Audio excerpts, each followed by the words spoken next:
Assalamualaikum warahmatullahi wabarakatuh. Subhanallah walhamdulillah wa la ilaha illallah wallahu akbar wa la hawla wa la quwata illa billahil aliyil azim. Allahumma salli ala sayyidina Muhammad. Ashhadu an la ilaha illallah wa ashhadu anna Muhammadar Rasulullah. Bapak, Ibu, saudara-saudaraku, tuan-tuan semua, saya masih akan melanjutkan kisah baginda Nabi Muhammad sallallahu alaihi wasallam, di mana pada kesempatan ini saya akan mengisahkan tentang beberapa hal. Yang pertama, bahwa Nabi Muhammad sallallahu alaihi wasallam sebagai seorang rasul, dialah kabar yang besar, cerita yang luar biasa, berita yang menakjubkan, keadaan yang agung, dan perkara yang besar, sebagaimana firman Allah Subhanahu wa taala yang artinya, tentang apakah mereka saling bertanya-tanya tentang berita yang besar yang mereka perselisihkan tentang ini.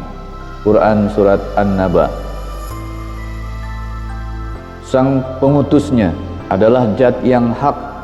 Dia berita yang paling menakjubkan, kabar yang paling agung, yang datang bersama kabar-kabar yang lainnya, yang diceritakan oleh para pembicara, yang didengar oleh orang-orang yang berkendara, yang mengejutkan zaman dan yang terbawa oleh zaman.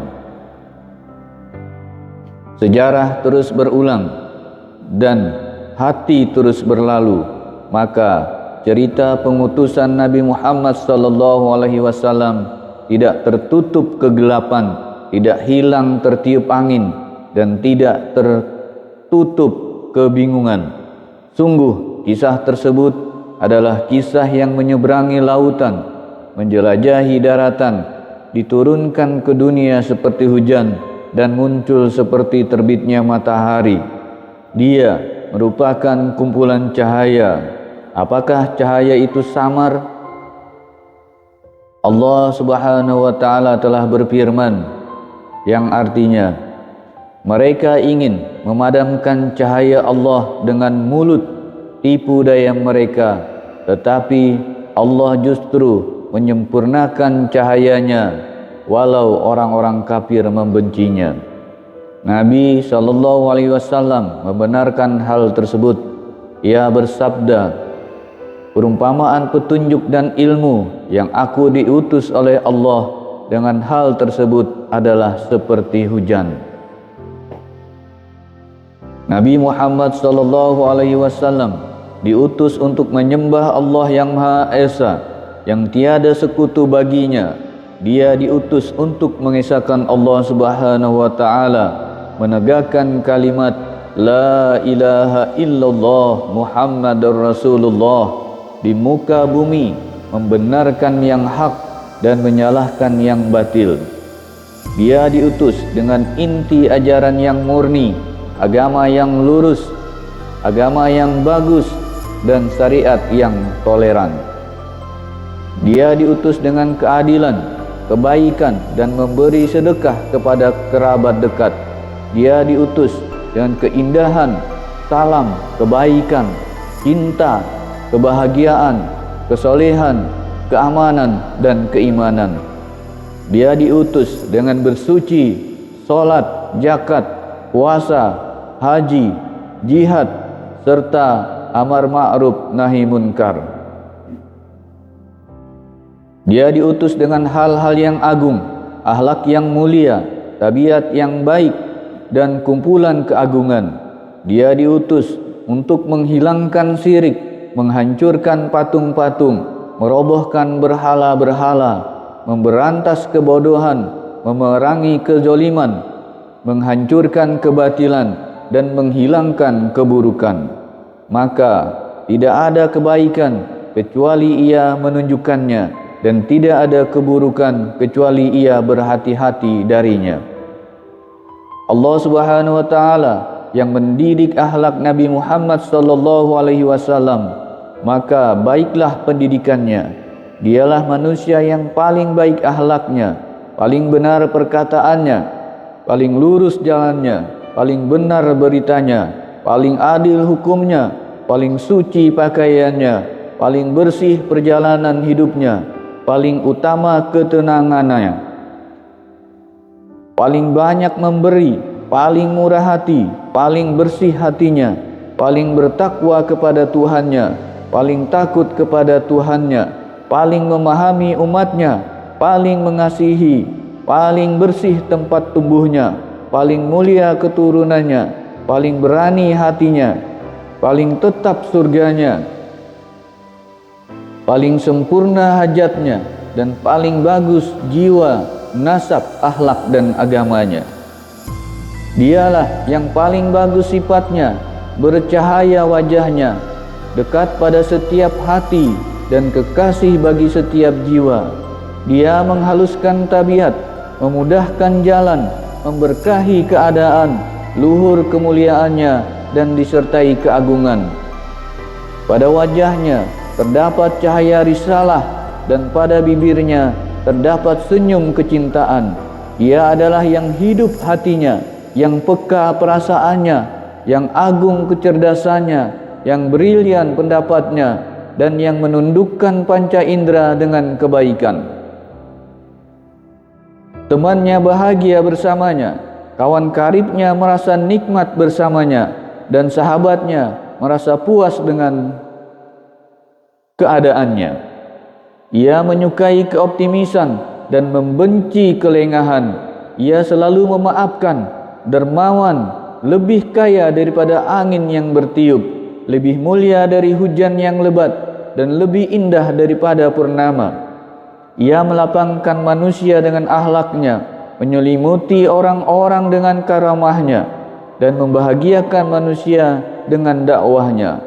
Siapapun yang memandangnya pasti mencintainya, siapapun yang mengenalnya pasti menghormatinya, dan siapapun yang menemuinya pasti akan memuliakannya.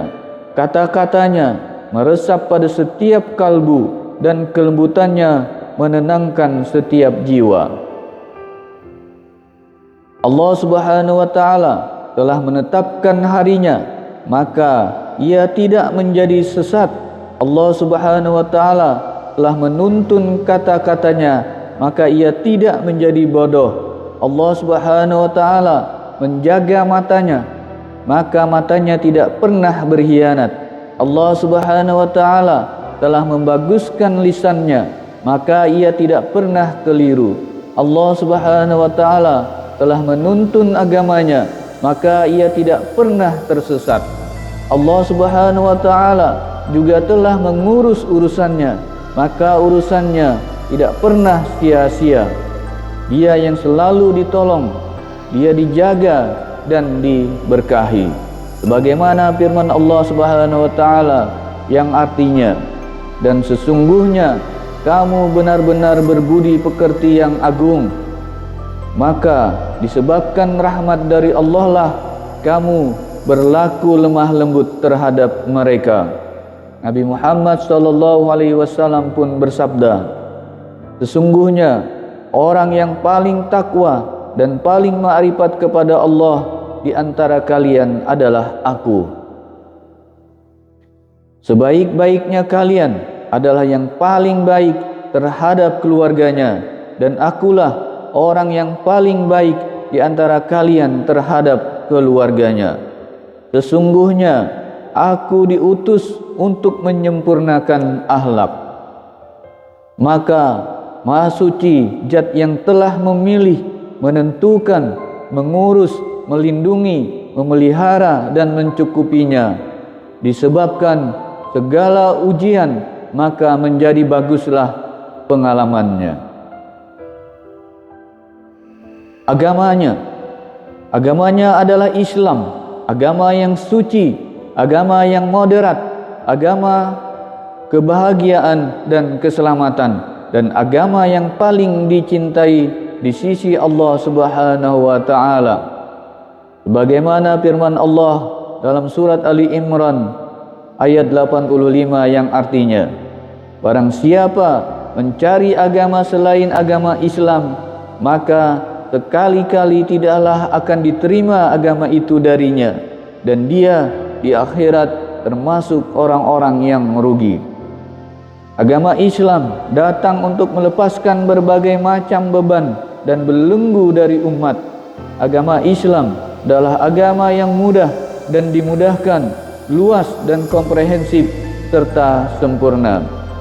Sebagaimana firman Allah Subhanahu wa taala dalam surat Al-Maidah ayat 3. Pada hari ini telah kusempurnakan untuk kamu agamamu, dan telah kucukupkan kepadamu nikmatku, dan telah kuridhoi Islam itu jadi agama bagimu. Agama Islam datang untuk mengeluarkan manusia dari penyembahan terhadap hamba dan membawa mereka menuju penyembahan kepada Tuhan seluruh hamba. Agama Islam datang untuk mengeluarkan manusia dari sempitnya dunia menuju luasnya akhirat, dari kegelapan syirik menuju cahaya tauhid, dan dari kecelakaan kafir menuju kebahagiaan tauhid. Agama Islam teruji di setiap waktu dan tempat. Agama yang telah disyariatkan oleh Zat yang mengampuni dosa. Dialah yang mengetahui yang tersembunyi serta samar, dan yang mengetahui apa yang tampak dan tersembunyi dari hamba. Agama Islam adalah agama moderat yang datang dengan ilmu yang bermanfaat dan amal soleh. Berbeda dengan apa yang terjadi dengan umat Yahudi, mereka memiliki ilmu yang tidak bermanfaat dan tidak mereka amalkan. Maka Allah Subhanahu wa taala marah terhadap mereka.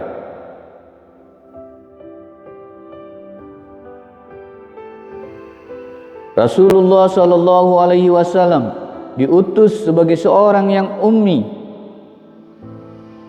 Ia menyampaikan ayat-ayat Allah kepada mereka yang ummi, membersihkan mereka serta mengajarkan kepada mereka kitab dan hikmat, walaupun pada awalnya mereka termasuk orang-orang yang zalim.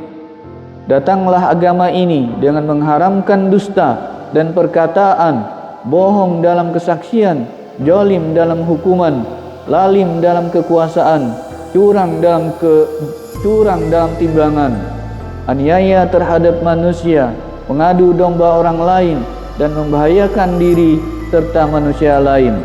Agama ini menjaga hati dengan iman, menjaga jasad dengan cara-cara yang sehat, menjaga harta dari kerusakan, menjaga harta benda dari kebinasaan, menjaga darah dari pertumpahan, dan menjaga akal dari kehilangan dan perubahannya.